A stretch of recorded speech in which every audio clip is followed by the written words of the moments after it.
इतिहासाची पानं आपण जेव्हा उघडतो तेव्हा आपल्याला काय दिसतं?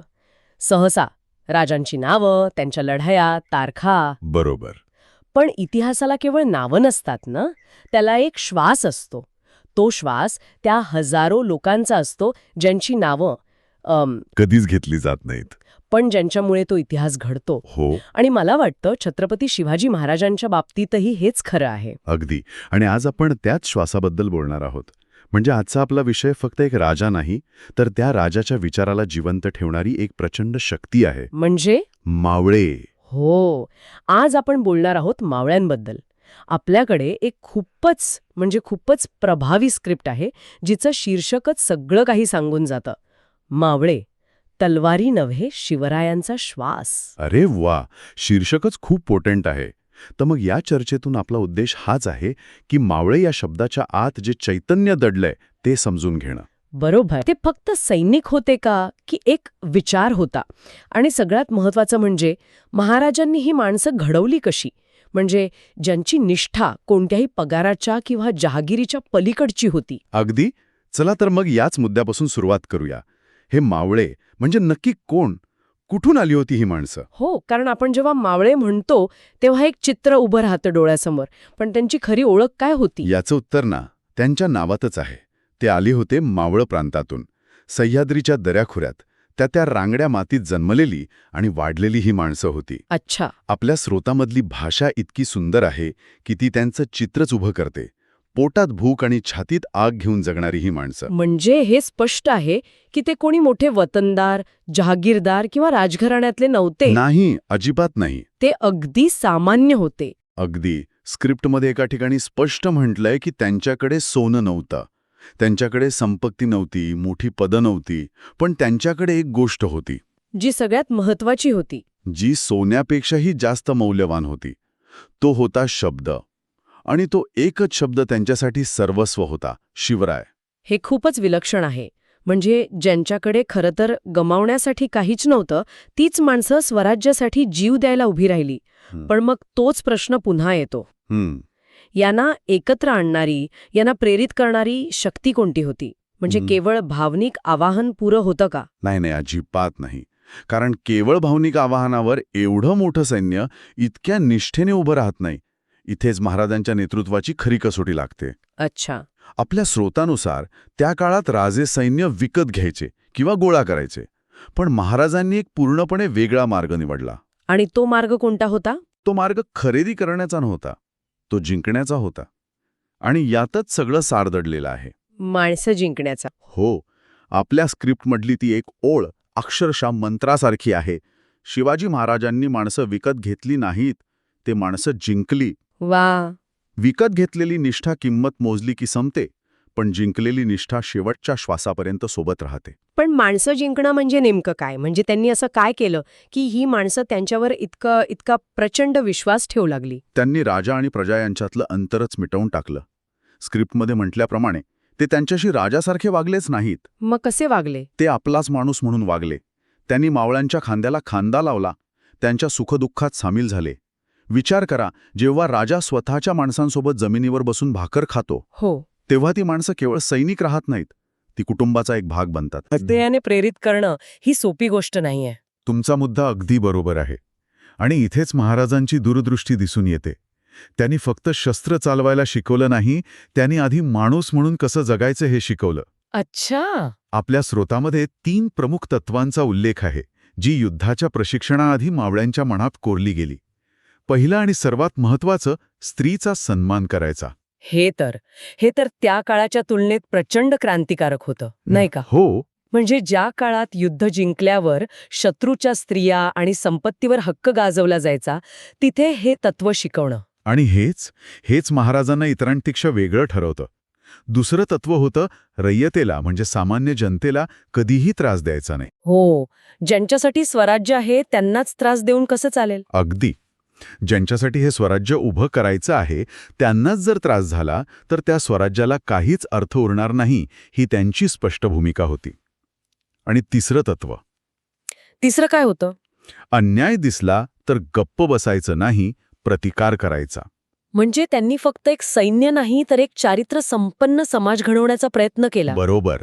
म्हणूनच स्रोतातील ती ओळ खूपच प्रभावी वाटते की इतर राजे सैनिक गोळा करायचे, शिवराय माणसं घडवायचे. आणि याच घडवलेल्या माणसांनी पुढे जो इतिहास रचला तो केवळ तलवारीच्या पराक्रमाचा नाही, तर तो त्यागाच्या आणि निष्ठेच्या, अविश्वसनीय उंचीचा आहे. आणि याच निष्ठेची काही उदाहरणं आपल्या स्रोतामध्ये दिली आहेत, जी अक्षरशः निःशब्द करतात. आपण त्याबद्दल बोलूया का? हो, नक्कीच. आणि ती खूप प्रभावीपणे मांडली आहेत. पहिलं उदाहरण म्हणजे बाजीप्रभू देशपांडे आणि पावनखिंडीचा तो रणसंग्राम. विचार करा, शरीर अक्षरशः चारण झालं आहे, असंख्य जखमा आहेत, पण स्रोतात वर्णन केल्याप्रमाणे त्यांच्या डोळ्यात भीतीचा लवलेशही नव्हता. का नव्हती भीती? कारण त्यांचं लक्ष स्वतःच्या वेदनेवर नव्हतंच. त्यांना मृत्यूच्या पलीकडे काहीतरी दिसत होतं. अगदी बरोबर. त्यांना हे स्पष्ट दिसत होतं की आज माझं मरण, उद्या स्वराज्याचं जीवन आहे. ही भावनाच अचाट आहे. खरंय. माझा मृत्यू हा शेवट नसून एका मोठ्या ध्येयाची, स्वराज्याच्या भविष्याची सुरुवात आहे, ही समज येण्यासाठी ती व्यक्ती त्या विचाराशी किती एकरूप झाली असेल याची आपण फक्त कल्पना करू शकतो. स्वतःच्या मृत्यूला स्वराज्याचं जीवन मानणं ही एक वेगळ्याच पातळीवरची निष्ठा आहे. ही झाली रणांगणावरची गोष्ट. पण आपल्या वैयक्तिक आयुष्यापेक्षाही स्वराज्याला मोठं मांडण्याचं उदाहरण आहे का स्रोतात? आहे ना.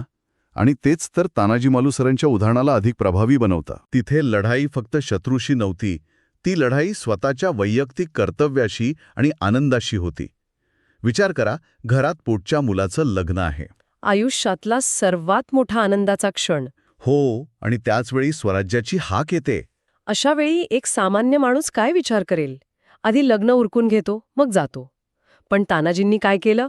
आपल्या स्रोतात म्हटल्याप्रमाणे त्यांच्यासाठी आधी लग्न की आधी किल्ला हा प्रश्नच नव्हता मुळी. तो एक निर्णय होता जो त्यांनी कधीच घेऊन टाकला होता. अच्छा. त्यांची भावना अगदी स्पष्ट होती. किल्ला जिंकला तरच त्या लग्नाला अर्थ. यात सगळं काही आलं. हो. स्वराज्याशिवाय माझ्या वैयक्तिक आनंदाला, माझ्या कुटुंबाच्या सुखाला काहीच किंमत नाही. ही भावना किती प्रखर असेल. आणि मग ते लढले, किल्ला जिंकला, पण त्यांना वीरमरण आलं. यावर एका राजाची प्रतिक्रिया काय असू शकते? शाब्बास, आपण किल्ला जिंकला. बरोबर, अशीच अपेक्षा असते. पण महाराजांची प्रतिक्रिया काय होती? तीच त्यांच्या नात्याची खरी कसोटी असेल. दिली आहे.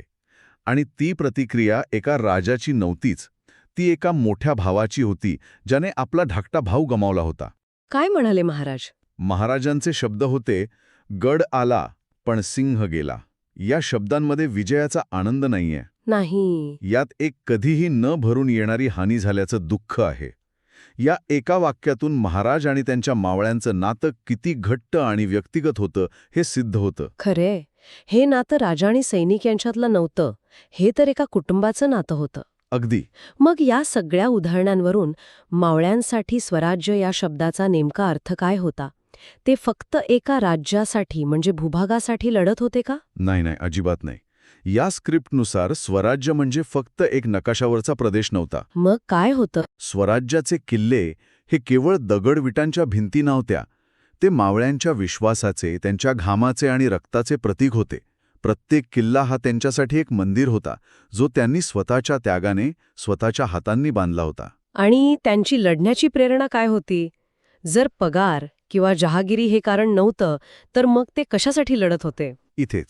इथेच आपल्या चर्चेचा आणि त्या स्क्रिप्टचा कळीचा मुद्दा आहे. लेखक इथे एक अतिशय मार्मिक टिप्पणी करतो. काय? ते लढत होते पगारासाठी नाही. ते लढत होते ओळखीकरिता. ओळखीकरिता? हा शब्द खूप महत्वाचा वाटतोय. याचा अर्थ काय? याचा अर्थ खूप खोल आहे. विचार करा, शेकडो वर्षांच्या गुलामगिरीनंतर जिथे तुमचं अस्तित्वच नाकारलं गेलं होतं, जिथे तुम्हाला सन्मानाने जगण्याचा अधिकार नव्हता, हो, तिथे स्वराज्य त्यांना स्वतःची ओळख देत होतं. मी या मातीचा आहे आणि ही माती माझी आहे. ही भावना, हा अभिमान, हीच त्यांची ओळख होती. म्हणजे ते स्वतःच्या अस्तित्वासाठी आणि स्वाभिमानासाठी लढत होते. बरोबर. पगार, जमीन हे तर खूप वरवरचे मोह आहेत. ते लढत होते कारण पहिल्यांदाच इतिहासात कोणीतरी त्यांना सांगितलं होतं की तुम्ही महत्वाचे आहात. तुमचं अस्तित्व महत्वाचं आहे. आणि ही ओळख त्यांना परत गमवायची नव्हती. अजिबात नाही.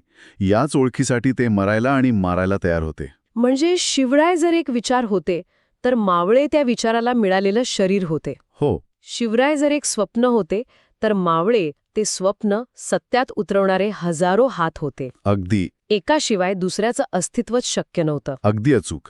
शिवराय तलवार होते तर मावळे ती चालवणारी पोलादी मूठ होते.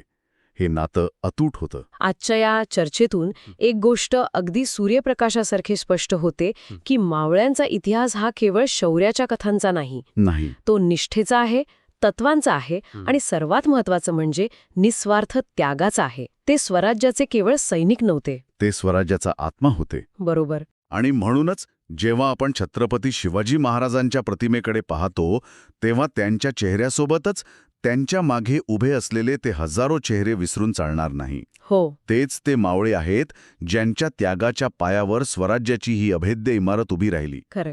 आपल्या स्रोताच्या शेवटी एक खूप महत्वाचा विचार मांडला आहे जो आपल्याला अंतर्मुख करून जातो. तो म्हणतो, हा इतिहास फक्त वाचण्यासाठी नाही, हा इतिहास जगण्यासाठी आहे. या वाक्यावर आपण सगळ्यांनीच विचार करायला हवा. आजच्या काळात जेव्हा प्रत्येक गोष्टीचा हिशोब केला जातो, नात्यांमध्येही गिव्ह अँड टेक पाहिलं जातं, तेव्हा निष्ठेची, तत्वांसाठी ठामपणे उभं राहण्याची आणि निस्वार्थ त्यागाची ही मूल्य आपण आपल्या आयुष्यात कशी जगू शकतो. अगदी हाच प्रश्न आहे. आणि हाच प्रश्न आजच्या चर्चेनंतर आपल्या सर्वांसाठी आहे. मावळ्यांचा हा वारसा आपण फक्त इतिहासाच्या पुस्तकात जपणार आहोत की आपल्या कृतीतून जिवंत ठेवणार आहोत, याचा विचार करणं महत्वाचं आहे.